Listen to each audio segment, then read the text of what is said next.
이제 사사시대에서 왕정시대로 전환되는 역사적 순간입니다. 이곳은 사울이 왕으로 즉위하는 자리입니다. 이 자리는 암몬을 이긴 승리의 기쁨 속에 충분히 즐거울 수 있는 자리였습니다. 그러나 사무엘은 축사 대신 즐겁지 않은 말을 꺼냅니다. 자신의 다스림을 되돌아보면서 자신의 결백을 말합니다. 지도자로서 한 번도 부끄러운 일 한 적이 없다는 것입니다.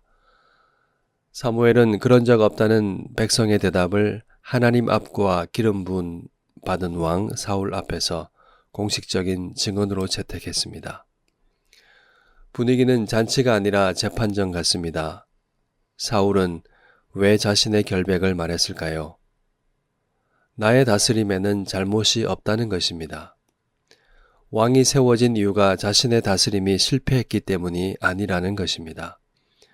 사무엘은 그 근본적인 동기가 무엇인지를 규명하기 위해서 이스라엘 역사를 세 가지로 돌아봅니다. 첫 번째는 출애굽 때입니다. 하나님은 고통 중에 부르짖는 조상들을 위하여 모세와 아론을 보내어 구원하시고 이곳 가나안까지 인도하여 살게 하셨습니다. 두 번째는 사사시대입니다. 하나님께서 이곳까지 인도하시어 살게 하셨지만은 이 백성은 여호와를 잊었다는 것입니다. 이스라엘은 사사를 통해 구원하시는 하나님을 보았으면서도 평화가 오면 또다시 하나님을 잊기를 반복했습니다. 세 번째는 두 번째의 연장선상에서 벌어진 현재 이야기입니다. 여호와께서 그들의 왕이 되심에도 불구하고 아니다 하면서 우리를 다스릴 왕이 있어야 하겠다고 한 것입니다. 사무엘은 왜 자신의 결백을 말하며 역사를 회고할까요? 왕을 요구한 것 이면에 감추어진 죄악을 지적하기 위해서입니다. 백성이 여호와를 버렸다는 것입니다. 이에 사무엘은 백성들에게 소리 높여 외칩니다.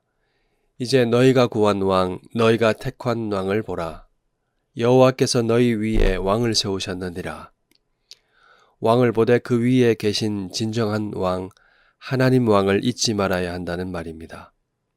백성은 왕을 보면서 자신들이 하나님을 버리고 다른 것을 구함으로 왕이 세워졌음을 기억해야 합니다. 왕은 하나님을 버린 백성의 죄악으로 자신이 왕으로 세워졌음을 기억해야 합니다. 하나님께서 왕정을 허락하신 것은 그들에게 주어진 자유로 순종을 선택하기를 기뻐하셨기 때문입니다. 여호와께서 너희 위에 왕을 세우셨느니라 이 말씀은 이 모든 죄악에도 불구하고 구원하시는 하나님 왕이 계심을 알고 전심으로 섬기라는 말씀입니다. 이 백성의 살 길은 어디에 있습니까? 생명의 길은 악을 행하였으나 용서하시고 버리지 않으시는 하나님 앞에서 사는 것입니다. 하나님 앞에서 돌아서지 않는 것입니다. 오직 마음을 다하여 하나님을 섬기는 것입니다. 하나님은 우리를 위하여 예수 그리스도를 보내주셨습니다. 그분은 하나님 나라의 왕이심에도 우리 죄를 짊어지시고 십자가에 달리셨습니다. 하나님은 아들의 피로 우리를 깨끗하게 하셨습니다. 우리에게 하나님 앞에 사는 충만한 삶의 길을 여셨습니다. 하나님은 우리를 사랑하시고 자기 백성으로 삼으신 것을 기뻐하십니다. 하나님은 자신의 이름을 걸고 우리를 인도하십니다. 우리는 영원하신 하나님의 품에 있습니다. 우리는 이 분명한 은혜를 마음에 새겨야 합니다. 왜냐하면 세상은 온갖 교묘한 말로 이 은혜의 사실을 잊어버리게 하기 때문입니다. 영원하신 하나님에게서 돌아서면 만나게 되는 것은 언제나 헛된 일입니다. 헛됨은 혼돈하고 공허하며 흑암이 깊음 위에 있는 상태를 가리킵니다. 하나님은 말씀하심으로 토후를 충만으로 바꾸셨습니다.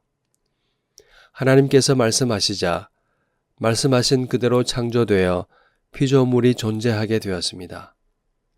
하나님에게 있던 마음이 빼앗기면 시선은 영원하지 않은 것으로 향합니다. 그것을 영원한 것으로 착각하며 인생을 낭비하게 됩니다.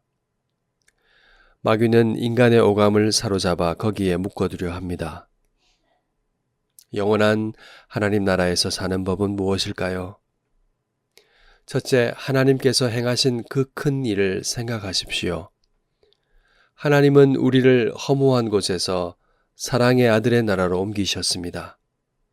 이 은혜의 복음을 깊이 묵상하십시오. 우리를 위해 죽기까지 사랑하신 그리스도를 깊이 생각하십시오. 우리를 자기 백성으로 삼으신 것을 기뻐하시고 끝까지 인도하시는 하나님을 바라보아야 합니다. 그 하나님의 얼굴빛을 받아야 흔들리지 않고 길을 갈 수 있습니다. 둘째, 오직 하나님을 경외해야 합니다. 여호와를 경외하는 것이 지식의 근본입니다. 주의 말씀은 우리 발의 등이며 우리 길의 빛입니다. 마음을 다하여 여호와를 신뢰하고 자기 명철을 의지하지 마십시오. 범사의 그를 인정하면 우리의 길을 지도하실 것입니다. 셋째, 마음을 다하여 하나님을 예배하십시오. 주일에 함께 모여드리는 예배는 하나님의 얼굴빛을 함께 받는 자리입니다. 우리의 마음이 허무한데 빼앗기지 않게 합니다. 함께 찬양하고 기도하고 말씀을 듣고 교제하면서 우리가 함께 자라나고 의의 길로 갈 수 있습니다. 마지막으로 우리는 교회의 사명을 포기하지 말아야 합니다. 사무엘은 나는 너희를 위하여 기도하기를 쉬는 죄를 여호와 앞에 결단코 범하지 아니하고 선하고 의로운 길을 너희에게 가르칠 것이라 말씀했습니다. 목회자뿐만 아니라 우리가 함께 기도해야 합니다. 참된 삶의 길인 말씀을 가르치고 배우기를 멈추지 말아야 합니다. 하나님은 이 사명을 지키는 교회를 통해 세상에 빛을 비추십니다. 우리가 압니다.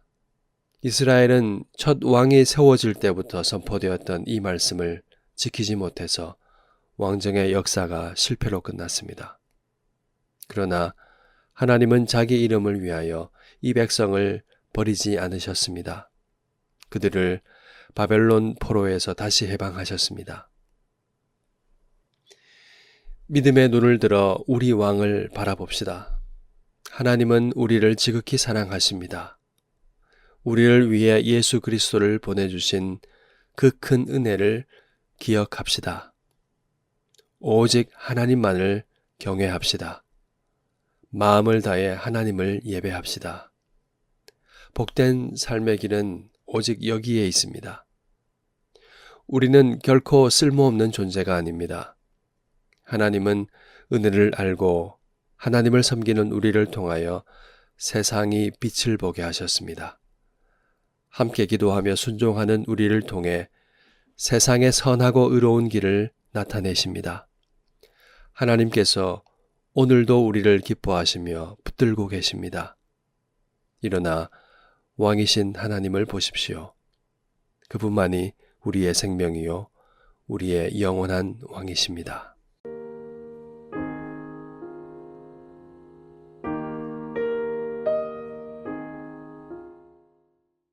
하나님은 이 패역한 죄악에도 불구하고 당신의 크신 이름을 인하여 그들을 버리지 않으셨습니다. 참으로 그들의 살 길을 말씀하셨습니다. 하나님께서 아들의 피로 우리를 깨끗하게 하시고 영원한 삶의 길을 여셨습니다. 여러분, 우리가 무엇을 의지하고 어디로 향하는지 깊이 생각해야 합니다. 하나님 외의 모든 다른 왕은 혼돈하고 공허한 것입니다. 영원하지 않습니다. 돌아서서 우리가 하나님을 향해야 합니다. 우리 함께 이렇게 기도하겠습니다. 우리에게 베푸신 하나님의 그 큰 은혜와 사랑을 기억하고 찬양하게 하소서. 하나님을 경외하는 것이 지식의 근본임을 알게 하소서. 우리 앞에 생명의 길이 열렸음을 기억하게 하소서. 기도하겠습니다.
번 더 기도하겠습니다.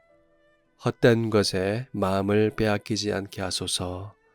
하나님을 신뢰하고 범사의 그분을 인정하게 하소서. 진정으로 예수님을 왕으로 모시고 하나님의 말씀에 순종하며 살게 하소서.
우리 다시 한번 기도하겠습니다. 오직 하나님을 예배함으로 세상에 선하고 의로운 길을 나타내는 우리가 되게 하소서. 이렇게 함께 기도하겠습니다.